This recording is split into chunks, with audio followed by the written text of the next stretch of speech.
All right, let's talk about Children's Day. Now, you might think you know the story, but we're going to look at it from a totally different angle. We're going to dive into its real meaning through this amazing little tale about, get this, a lazy pencil and a super curious boy. Ready? Let's jump in. Okay, I want you to picture this. You're in a classroom, right? The whole place is buzzing with energy. Your teacher walks in, big smile on their face, and asks everyone, guess what day it is today? And you just know it's a good day. It's definitely not a Monday, and there's no way there's a surprise math test. So, what could it be? It's Children's Day, or in Hindi, Bal Divas.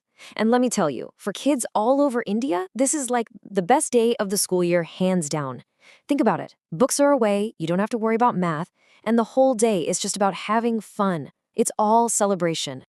So, to celebrate this awesome day, the class in our story decides to put on a little play. It's nothing fancy, just a simple classroom drama, but it's got a really big message. And the title of this masterpiece? The Story of the Lazy Pencil. The curtain goes up, and who's our main character? A pencil. And oh boy, this pencil is not happy. It's got a huge complaint. It basically stands up and says, I am so tired of writing, I need a break. It's talking about how its tip is totally worn out, its back hurts from being held all the time, and yep, it's quitting. Just like that. Done. And boom. Just like that, the pencil is on strike. And everything changes. The whole classroom goes silent. I mean, think about the consequences here. No more stories can be written, no more cool pictures can be drawn, all the fun just stops. The joy completely disappears from the room. But wait, the play isn't over. It takes this really unexpected turn. The scene completely shifts. Suddenly, we're traveling back in time, and we meet this really curious young boy, a kid named Jawaharlal Nehru, who just wanted to learn about, well, everything. This kid, young Nehru, he was just brimming with questions. Seriously, he was fascinated by the stars, he wanted to know about history, about science, everything. His whole motivation, the thing that drove him, was this one simple but super powerful idea. I just want to know how the world works. And his mother gave him a piece of advice that honestly shaped his entire life. She told him something profound. She said, curiosity is the best teacher. Always, always ask why, my son.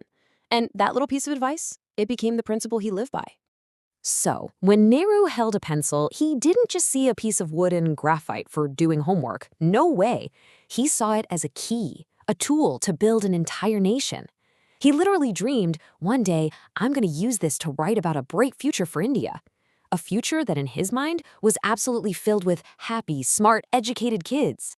And that vision, that's powerful stuff. So the story snaps back to the present, back to the classroom. And now the kids, they get it. They finally understand. They turn to that grumpy, lazy pencil, and they make this really heartfelt promise. They say, we promise, we'll read with joy and with curiosity. Okay, so a lazy pencil, a curious boy, how do these two stories actually connect? What does any of this have to do with how Children's Day is really celebrated in India? Well, let's connect those dots right now.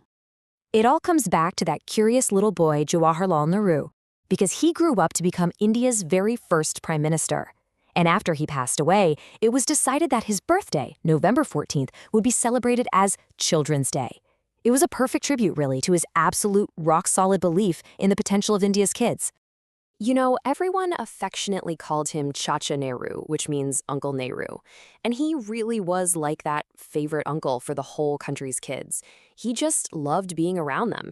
He'd talk with them, laugh with them, and he would actually listen, He wanted to hear all about their hopes and their dreams. And this love he had for children, it wasn't just a part of his personality.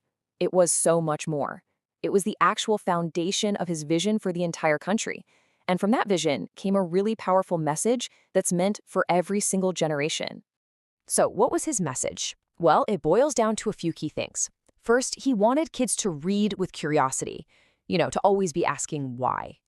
He told them to dream big with absolutely no limits, to always respect other people, to fill the world with love and with laughter.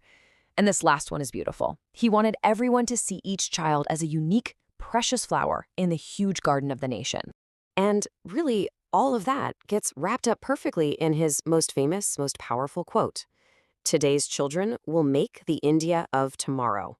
And think about that for a second. That's not just some nice-sounding slogan.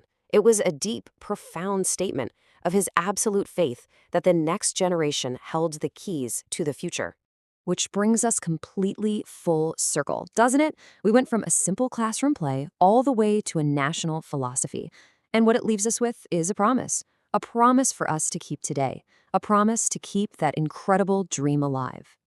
So when we celebrate Children's Day, it's really about so much more than just a day off from school. It's a chance to stop for a minute and really remember what Chacha Nehru taught all of us. It's about championing curiosity, about nurturing dreams, and about believing in the absolutely massive potential that is inside every single kid. And that leaves us with one last question to think about. It's a big one. When you look at his vision, this idea of a nation built by curious, happy, ambitious children, you have to ask yourself, which part of Chacha Nehru's dream are you going to help make real?